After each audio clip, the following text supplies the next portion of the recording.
Почитувани, одбивањето на иницијативата за одржување воредна седница за загадувањето во Скопје ја потврди коалицијата на ВМРО ДПМН, Даниела Арсовска и Левица. Советниците од ВМРО ДПМН и од Левица се против мерки за намалување на загадувањето и против решенија на овој горчлив проблем за скопјани. Очигледно на ВМРО ДПМН им се важни само тендерите, провизиите и бизнис влијанијата, не ги засега што состојбата со аерозагадувањето во Скопје е сериозна, а скопјани со недели дишат токсичен воздух. Очигледно дека со своето действување исто е и со советниците од советничката група на Левица, кои упорно го игнорираат проблемот со загадувањето и постапуваат исто како што постапува ВМРО ДПМН.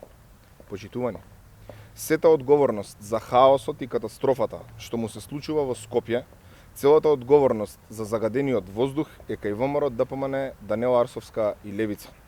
Граѓаните бараат конкретни и ефикасни мерки, а не гол популизам и политиканство за ваков сериозен проблем. Повеќе од една година ВМРО ДПМН и Левица го заглавија главниот град, намалени се средствата за животна средина, нема никаква идеја, никакво решение кое е во интерес на градот и неговите граѓани. Градската власт, предводена од ВМРО ДПМН и Даниела Арсовска, е најнеспособната градска власт во историјата на Скопје. Ви благодарам.